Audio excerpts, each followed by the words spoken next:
ഇന്ന് നമ്മൾ ഉണ്ടാക്കാൻ പോകുന്ന ഒരു സിമ്പിൾ പൈനാപ്പിൾ കറി കേട്ടോ. അതിന് ആദ്യം ആവശ്യമായിട്ടുള്ള സാധനം പൈനാപ്പിളും തേങ്ങയും പച്ചമുളകും ഇഞ്ചി ഒരു കഷ്ണം, തൈര്, മുളക് പൊടി, മഞ്ഞൾപ്പൊടി, ആവശ്യത്തിന് ഉപ്പ്, സവോള, വറ്റൽമുളക്, കറിവേപ്പില. ഇതിൽ പിന്നെ ഞാൻ ഒരു സംഭവം കാണിച്ചില്ല, ചെറുജീരകമാണ്.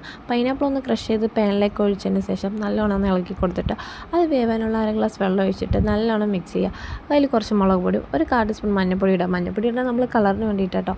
നല്ലോണം മിക്സ് ചെയ്ത് കൊടുത്തതിന് ശേഷം നല്ല മൂടിയിട്ട് അടച്ച് വയ്ക്കുക. അടച്ച് വെച്ച് അതൊന്ന് വെന്ത് വരുന്ന സമയത്ത് നമ്മൾ തേങ്ങ അരച്ച് വെച്ചാൽ മതി. തേങ്ങയിൽ നമ്മൾ എരിവിനനുസരിച്ച് ചേർത്തുന്നു കേട്ടോ. അപ്പോൾ പച്ചമുളക് നമ്മൾ എത്രയാണോ ക്വാണ്ടിറ്റിയിൽ പൈനാപ്പിൾ എടുക്കുന്നത് അതിനനുസരിച്ച് പച്ചമുളക് ഇടുക. ഞാനിവിടെ ഒരു വലിയ പൈനാപ്പിളിൻ്റെ പകുതി എടുത്തുകൊണ്ട് തന്നെ 1.5 പച്ചമുളകാട്ടോ എടുത്തത്. പച്ചമുളക് ഇട്ട് കുറച്ച് ജീരകം, നല്ല ജീരകം വെച്ച് അരച്ചതിന് ശേഷം ആ പൈനാപ്പിൾ തുറന്ന് നോക്കി അത് വെന്തെന്നറിഞ്ഞാൽ അതിലേക്ക് അരച്ച് മിക്സും കൂടെ ചേർത്ത് നല്ലോണം ഇളക്കി കൊടുക്കുക. ഇപ്പോൾ നമുക്കതിൽ ഉപ്പ് ആഡ് ചെയ്യാം കേട്ടോ. നേരത്തെ ഉപ്പ് ആഡ് ചെയ്തതിന് ചിലപ്പോൾ പൈനാപ്പിൾ വേകാണ്ടിരുന്നാലോ. അതുകൊണ്ട് നമ്മൾ എന്നിട്ട് ഒന്നും കൂടെ അടച്ച് വയ്ക്കുക. സ്ലിമ്മിൽ വേണം നമ്മളിത് ചെയ്യാൻ. അപ്പോഴേക്ക് നമ്മൾ ഇപ്പുറത്തെ പാൻ എടുത്ത് വെച്ചിട്ട് അതിലേക്ക് കടുക് ഇട്ട് കൊടുക്കുക കേട്ടോ. കടുകൊന്ന് മൂത്ത് വരുന്ന സമയത്ത് അതിലേക്ക് നമ്മൾ കുറച്ച് നേരത്തെ മാറ്റി വെച്ച് കഴിഞ്ഞാൽ സവോള അരിഞ്ഞതും വറമുളകും കറിവേപ്പിലയും കൂടിയിട്ട് നല്ലോണം ഇളക്കി കൊടുക്കുക. എല്ലാം ഒന്ന് മൂത്ത് ഒരു ബ്രൗൺ നിറമായി വരുമ്പോൾ നമ്മളത് മാറ്റി വയ്ക്കുക.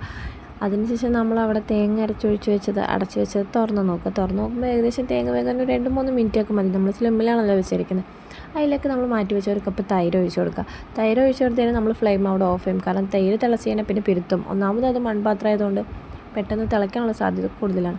അപ്പോൾ നമ്മൾ തൈര് ഒഴിച്ച് തന്നെ ഫ്ലെയിം ഓഫ് ചെയ്ത് വെച്ചതിന് ശേഷം ഒന്ന് അടച്ച് വയ്ക്കും. അടച്ച് വയ്ക്കണ മുമ്പ് നമ്മൾ ആ താളിച്ച് വെച്ച് താളിപ്പ് അതിലേക്ക് കൊട്ടിയിട്ട് അടച്ച് വയ്ക്കുകയാണ്. ആ ചൂടിൽ തന്നെ അതിരുന്ന് വേകും കേട്ടോ.